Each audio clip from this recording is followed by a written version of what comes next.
When the Burning Crusade launched, heroic dungeons required revered reputation in order to achieve access. Later on in the expansion, this was changed to honored, and received both fanfare and ire.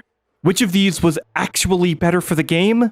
Quite honestly, it's complicated. Hello and welcome, I am Zabraxi. I want to give a bit of a shout out, a very special shout out for this video. This whole discussion was actually inspired by a conversation, a disagreement actually, that I had with a user, Brian, in the comments in one of my previous videos. It was really cool, and to have this kind of back and forth really opened my eyes to the real complexity of this change and how much impact either way could go. So in my initial disagreement with them, it kind of allowed me to really open this up further. So this video is mostly dedicated to that discussion. Even if you disagree with me at the end, I hope you enjoy. Let's go. The Burning Crusade made a massive introduction with its heroic 5-man implementation. This new mode would increase difficulty and provide a different loot table for this new challenge. Heroics were meant to serve two main purposes. It would provide players with a larger 5-man challenge, and was meant to serve as its own new type of endgame for PvE players who couldn't raid or just didn't want to. The second purpose was to serve as the newly refined introduction to raiding. Upper Blackrock Spire served as most players' first step into raiding during vanilla, but it was only really a change in group size. Mechanically, UBRS isn't any more or less complex than any other level 60 dungeons. Heroic mode, on the other hand, was significantly harder, with boss and trash mechanics happening far more frequently and more severely. In conjunction with that, there were also new heroic-only bosses as well. All in all, the heroic mode system allowed for repeat clears to serve as a far more interesting gameplay loop with this change and challenge. Before you could hit that heroic option, though, you'd have to obtain a key for the different subsets of dungeons. These keys and their respective unlock requirements are the real subject of this video. At the launch of the Burning Crusade, each key required revered reputation with the appropriate faction. Once revered, you could go to the corresponding faction's quartermaster, purchase the key, enable heroic mode, and fly right onto the dungeon, or walk if you were a bit poor. Later on in the expansion's life, Blizzard decided to nerf that requirement from revered to one step below, honored. This change was incredibly controversial then, and the argument still exists to this very day. We're talking about it right now in this video. So let's take a step back and look at the real benefits and detriments to each requirement. First, let's start with Honored, since that was the final state of TBC. Having heroics available at Honored drastically decreased the amount of dungeon reputation grinding to achieve the rep requirement. You see, one of the most effective ways to grind reputation was to just repeat a dungeon over and over again for sometimes days worth of grinding. Dungeons like Steam Vaults and Shadow Labyrinth are notorious for their rep grinds. The best way to unlock heroic mode for Slave Pens, Underbog, and Steam Vaults, for example, it's to just grind normal SV until you're revered. With Honored, that wasn't the case. By completing the entirety of Zangarmarsh and running only a couple 5-man instances in Coilfang Reservoir, you could hit this mark and get right into heroic. This meant the primary restriction into getting into the harder content wasn't rep grinding, but instead it was your ability to actually execute on said content. If you weren't good enough to do heroic Underbog anyway, you'd be out of luck, revered or otherwise. Another major benefit to the Honored requirement is alts or new mains.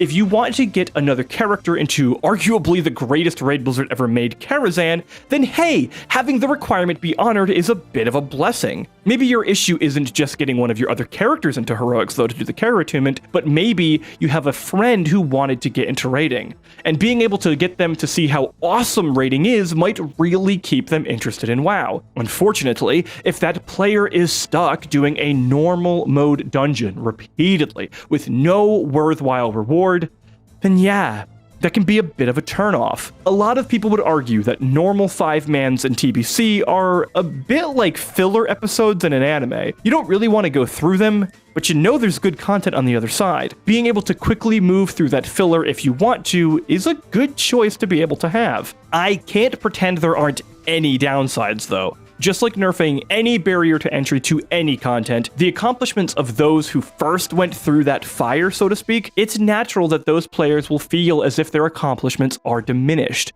Completing a grind and being rewarded at the end genuinely feels stolen when the bar is moved for the person behind you. Just because you were more skilled and dedicated, you now get to watch as everyone else gets their heroic keys handed to them. Granted, this problem can be avoided if Classic TBC launches with the heroic requirements starting at Honored instead of Revered anyway. There are a couple of major downsides still, but the problem with this whole conversation is it tends to get overshadowed by the fact that Blizzard made a change here from Revered to Honored. So instead, let's go forward with this video thinking that it's just Honored as the base choice, so that way we can kind of establish that baseline. Are there still problems if it's just Honored? Yeah, of course there are. If there weren't, then the runtime for this video would be a lot shorter, but as you can see below, it's not. Sorry about that. As I mentioned in my reputation rewards in TBC, you see, I'm actually getting good at referencing old videos, so I can put that little card up in the corner. It's the YouTube stats tell me to do it, so I'm doing it. As I mentioned in that video, the factions and their rep is integral to what made the Burning Crusade so incredible. So much of the game revolves around reputations, and heroic modes are just an extension of that. A ton of pre-raid gear, profession recipes, mounts, and the heroic keys themselves are locked behind these awesome factions that all seemingly play unique roles in the world. It genuinely feels as if you are earning these people's trust, and they are rewarding you for all the work you've accomplished. To have the heroic key requirement be at Honored would mean that the reputations would be completed and tossed to the side incredibly quickly. By removing such an integral component to TBC, even content like the daily hubs would be relegated to nothing but gold farms incredibly quickly. While this is a daily hub's end result anyway, there's something very satisfying by having your daily quests provide a bit of a dual purpose, being making gold, but also gaining reputation for that faction in order to earn new gear in heroic dungeons. A problem that would occur, and we saw this happen in TBC when this change was implemented, is that the normal dungeon player pool would dry up at an incredibly faster rate than intended. Heroic dungeons are a significant step up in difficulty, therefore grinding normal dungeons is something that you just have to do in order to step into this new challenge, irregardless of your skill. However, if you inflate the amount of players who have access to this heroic content, but are unable to do it, gear or otherwise, then despite someone's inability to have ever completed a heroic mode dungeon, they will happily forfeit doing a normal run in favor of desperately finding a group to tag along with in heroics. Odds are, the group's still gonna fail, but it's still now a bunch of players who aren't doing normal dungeons to farm up gear that they need in order to properly execute and complete heroics. Just them having the key means they're gonna skip normal. By default, the requirement for a heroic key being revered would balloon the amount of normal mode runs that would need to be completed by each player. Therefore, the average gear exposed to each player would drastically increase. So by the time that the player would hit the revered mark to enter heroic dungeons, there's a good chance that they are geared appropriately. Even if they aren't, by having the requirement be revered, the statistical average level of gear would be increased across the board. Well, some people might now argue that if you just increase the reputation requirement to exalted, that this makes it even more so the case. True, but the other problem then that kind of steps itself in is pacing. I've really sat and thought on this one because game pacing it's so important, and man, there are so many good arguments for Honored and Revered for game pacing. But when I really get down to it, I think Revered makes more sense that first time around. There are several different ways to hit reputation requirements, and by grinding out some dungeons, doing some daily quests, and maybe finalizing quest chains in a dungeon's respective zone, all of this culminates multiple systems of TBC into a larger, better RPG gameplay loop. That sentence sucked. This is something I like to call system symbiosis, when multiple systems in a game work together to further one another and culminate into a new goal. System symbiosis is achieved, and it's quite possibly the reason why vanilla and TBC are so widely beloved. In fact, it's arguably the reason why RPGs in general work so well. Think about how perfectly Dungeons & Dragons symbiotically connects characters' race, class, backgrounds, feats, all of these simple components work together to yield an incredibly diverse and interesting selection of player characters that tell their own tale and play in their own unique way.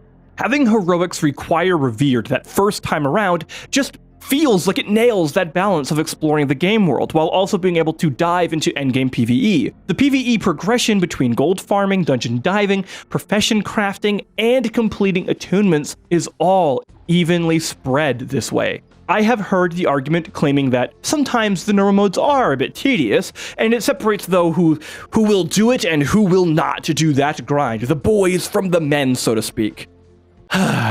Being proud of overcoming something that's tedious and boring in a game for a greater reward, it's completely fair.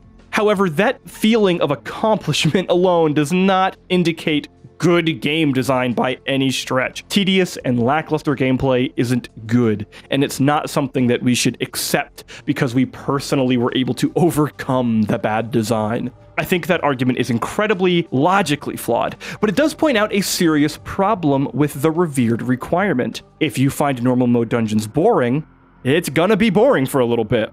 This period of boredom is going to weigh on people rather differently, and it's something that Blizzard themselves seemingly acknowledged when they made that nerf to only required Honored to enter the heroic dungeons. So what do I think? What's the conclusion here? Honored or Revered? Where am I going with this?